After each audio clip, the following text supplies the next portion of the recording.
Alors, dans l'actualité de ce vendredi 6 septembre, si vous suivez un peu tous les réseaux, si vous suivez CMA TV, vous pouvez voir que ce ne sont pas les nouvelles qui manquent. Il y a beaucoup d'actualités, beaucoup de choses. On reprend la saison. Et quand on reprend la saison, on dirait, il y a beaucoup, les vacances fait que vraiment, là, ça arrête beaucoup. Il y a beaucoup d'organismes qui sont en vacances ou qui arrêtent pour la saison estivale. Donc, dans ce temps-là, je ne vous cache pas que les médias, on travaille fort pour vous informer parce qu'il y a moins d'activités. Mais je vous dirais que depuis le retour, depuis le milieu d'août, c'est reparti et encore plus là, depuis cette semaine, là, après la fête du travail. Là, c'est le cas de dire qu'on est vraiment dans la saison.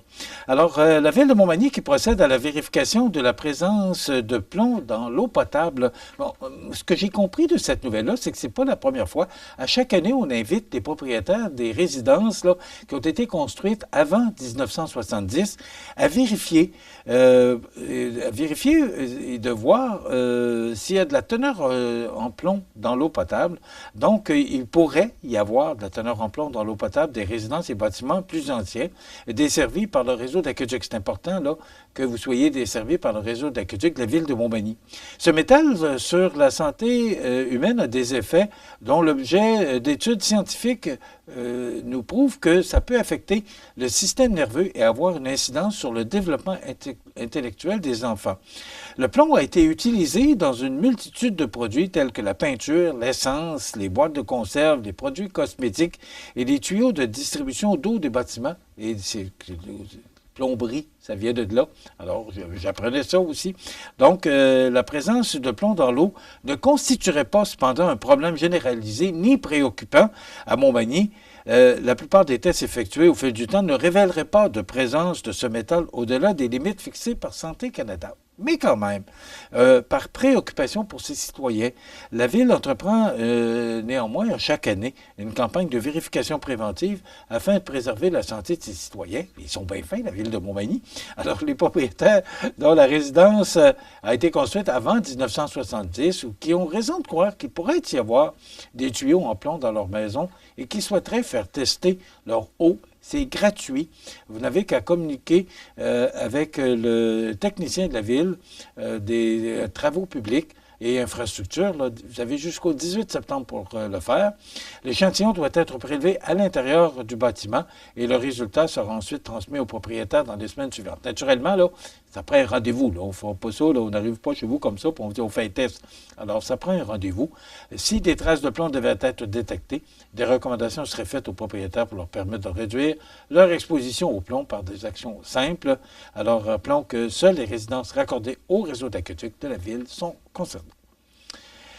L'Observatoire de la culture, j'ai trouvé ça intéressant. Je ne sais pas si vous avez entendu le reportage de Jean Carbonneau durant le bulletin de nouvelles. L'Observatoire de la culture et des communications de l'Institut de la statistique du Québec a produit récemment un rapport sur les cinémas en 2023. Rappelez-vous qu'on a déjà perdu notre cinéma. Vous voyez, des fois, j'ai de la misère à comprendre comment on fonctionnait dans les années 60 par rapport à aujourd'hui. Vous souvenez-vous, probablement qu'il y a des gens là, qui regardent ce matin, on avait deux cinémas. On avait le cinéma La Fontaine et on avait le cinéma Taché. Et après quoi, on a perdu... Oui, il y a eu les clubs vidéo qui ont été très populaires, mais on a perdu nos deux cinémas. Et là, grâce à la Corporation des arts de la scène, on a retrouvé notre cinéma. Mais les Québécois, dont les Manimontois, est-ce qu'ils sont aussi passionnés de films qu'avant la pandémie de COVID-19? On va écouter et regarder le reportage de Jean là-dessus. C'est très intéressant. Écoutez ça. L'Observatoire de la culture et des communications de l'Institut de la statistique du Québec nous apprend dans sa publication « La fréquentation des cinémas en 2023 » que les Québécois ont plus assisté aux projections cinématographiques l'an dernier, soit une hausse de 29 % par rapport à 2022. Cependant, ce résultat est 22 % en deçà de celui de 2019, dernière année avant la pandémie. Un changement dans les habitudes de consommation du troisième art et la baisse du nombre de salles pourraient expliquer ce repli selon l'ISQ. En 2023, 827 272 projections ont été présentées au public québécois au grand écran, un accroissement de 12 % comparativement à 2022. L'ouverture de nouveaux cinémas expliquerait ce fait, ce qui est une bonne nouvelle, car il s'agit d'une première depuis l'arrivée de la COVID-19. La situation aux Arts de la Scène de Montmagny est-elle comparable? Sa directrice, Cynthia Lamontagne, nous dessine le portrait. Notre année 2023-2024, on a eu une assistance de 13 752 cinéphiles, donc qui était une année record. C'est comparativement à l'année 2022-2023, donc l'année d'avant, c'est près de 43 % d'augmentation d'assistance au niveau du cinéma. On était, avant la pandémie, à 13 500 cinéphiles, et là, l'année qu'on vient de terminer, on est à 13 700, donc on est plus de 200 personnes au niveau du cinéma. L'Institut de la statistique du Québec indique par ailleurs que la part de marché des films québécois dans les entrées en salle s'établit à 12 % au Québec en 2023, soit 3 % de plus qu'en 2022 et 4 % de plus qu'en 2019. Concernant la salle magny-montoise, Mme Lamontagne nous précise. Donc, en 2022-2023, c'est 40 % de notre programmation cinéma que ça représentait. Et l'année qu'on vient de terminer, on est à 38 %. Donc, on est sensiblement dans les mêmes données. Il s'agit donc d'une bonne nouvelle, tant au niveau provincial que pour les arts de la scène de Montmagny. Et à cet effet, les chiffres même de 2023 sont supérieurs à 2019, ce qui est supérieur à la moyenne provinciale. Ici Jean Carbonneau, pour CMA TV Information, à Montmagny. Je t'ai mentionné, peut-être pour ajouter à ce que Jean vient de nous mentionner, que Mme Cynthia Lamontagne, qui est directrice générale des Arts de la Scène, nous mentionnait que les films maintenant, là, parce que je me souviens, pour avoir jasé avec le regretté Guy Couillard, qui était propriétaire des cinémas La Fontaine et des cinémas Taché, Guy me racontait que la difficulté, c'était d'obtenir des films le plus rapidement possible lors de leur sortie. C'était le problème parce qu'on était à Montmagny. Alors, les grandes villes étaient préférées par rapport aux petites villes, aux petites régions. Maintenant, ce n'est plus ça. Des fois, une semaine, maximum 2, mais Les Belles-Sœurs, le film Les Belles-Sœurs, là, on l'a eu en même temps que tout le monde. Et ça, c'est un fait à mentionner, c'est que vous n'avez plus besoin d'aller à Québec ou aller à Lévis pour regarder un bon film. Vous avez une belle salle de cinéma de 300 personnes, 300 sièges, pour voir des films récents, des films qui viennent de sortir. C'est maintenant l'avantage qu'on a de notre cinéma aux Arts de la Scène. Merci Jean, bon reportage en passant. Maintenant, en fin de semaine, en collaboration avec la Société de l'assurance automobile du Québec, la Sûreté du Québec intensifera ses interventions les 7 et 8 septembre dans le cadre d'une opération nationale concertée récréo-touristique ciblant les quadistes ayant un comportement pouvant compromettre leur sécurité et celle des autres. Donc, ça va se passer tout au cours de la fin de semaine. C'est le cas d'entraînement également du nouveau club Caron Industrie. Donc, ça se passe demain. S'il y a des joueurs encore qui sont intéressés, vous pouvez le faire. Là. Vous avez juste la fin de semaine pour le faire. Donc, c'est demain, 7 septembre, à 20h, à l'Aréna de Montmagny, et dimanche, le 8, à 18h. Donc, si ça vous intéresse. Et aussi, ce soir, c'est le premier match du club l'Everest de la Ligue Junior 3A du Québec. Ils affronteront l'équipe qui les a sortis, parce qu'on vous savez qu'on n'est pas assez proche d'avoir la Coupe Napoche chez nous à Montmagny, mais c'est le CF Longueuil qui avait remporté la série. Alors, ils affronteront ce club ce soir à l'Aréna Jean-Béliveau de Longueuil. Maintenant, sur la scène provinciale, nationale et internationale, maintenant, M. Legault était en point de presse hier avec les médias après son caucus qu'il a tenu à Rimouski. M. Legault a eu une dure semaine avec le départ de M. Fitzgibbon. Il a annoncé, il y a maintenant une super ministre qui s'appelle Mme Christine Fréchette, qui est la nouvelle ministre de l'Économie et de l'Énergie.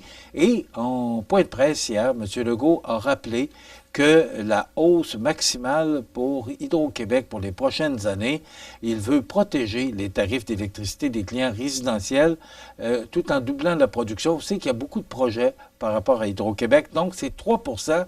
Arrêtez de vous casser la tête, il ne veut pas augmenter les tarifs, du moins tant qu'il va être premier ministre. C'est pas la même chose exactement pour ce qui peut être au niveau industriel, manufacturier, mais ça, c'est une autre paire de manches. Il y a beaucoup de projets dans l'air pour Hydro-Québec.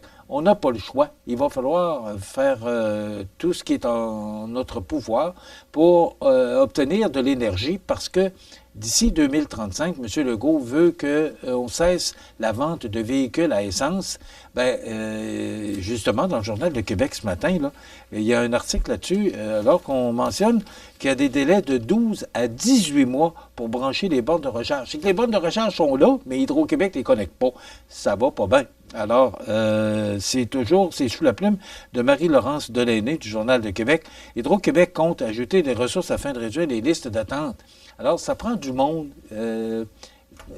pour les connecter. Ça prend du monde pour travailler pour Hydro-Québec. J'ai l'impression que, je ne sais pas, ce qui se passe avec Hydro-Québec, il me semble qu'il y a du monde. Vous vous souvenez comment on est 12 012, la publicité dans le temps chez Hydro-Québec pour vous servir, ça fait longtemps de ça. Alors, ils doivent même être le double aujourd'hui. Quand on regarde la fonction publique à la vitesse que ça grossit, Hydro-Québec a de la difficulté à brancher les bornes de recharge à partir du moment où on va augmenter les bornes de recharge. Je ne sais pas si vous avez remarqué, les gens qui achètent des véhicules électriques, si vous voulez voir comment ça augmente, moi, ça me fascine, je regarde ça. Là. Les plaques sont vertes maintenant. C'est toujours la même plaque que du Québec, mais les chiffres sont verts. Et c'est là que ça nous montre que c'est un véhicule électrique. Alors, on en voit de plus en plus. En plus, c'est qu'il y a une subvention extrêmement intéressante parce que je pense que c'est tout près de 12 000 là. Je suis pas mal certain de mon affaire, mais je pense que c'est tout près de 12 000 et cette subvention-là va se terminer là, en 2024. Donc, à partir de 2025, il y aura encore une subvention, mais elle sera beaucoup moins intéressante. Mais c'est pour vous inciter à changer vos véhicules à essence pour des véhicules électriques. Mais il me semble qu'on n'est pas encore prêt pour passer là d'ici 2035. C'est pas loin, 2035, c'est dans 11 ans. Là. Alors, il va falloir qu'il se passe de quoi. M. Legault est bien au fait de ça. Donc, on va surveiller, là, mais Hydro-Québec, on va accélérer le pas là, pour peut-être avoir d'autres barrages. M. Legault l'a mentionné hier. Et aussi, ce qu'on mentionnait, parce que M. Legault était en caucus à Rimouski, et des maires, des préfets du bas du fleuve, du Bas-Saint-Laurent et Gaspésie, île de la Madeleine, ces gens lui ont confié qu'ils étaient prêts à écouter des projets pour des éoliennes là, dans ce coin de pays. Donc, tout le monde met la main à la pâte et il faut y arriver. Puis c'est en concertation qu'on va y arriver.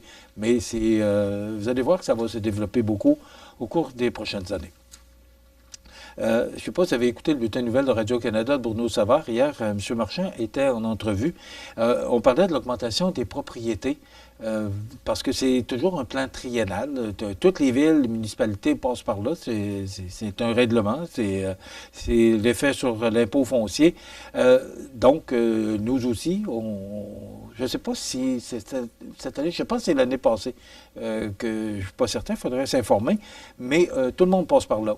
Et c'est 25 d'augmentation des résidences, des entreprises. Et ça va même au-delà de ça, que certaines résidences ou certaines entreprises ont augmenté. Et là, quand on voit le plan triennal ou quand on voit l'augmentation de la valeur de votre maison, qu'est-ce que vous entendez? Eh oui, augmentation du compte de taxes. Donc, ça va se limiter.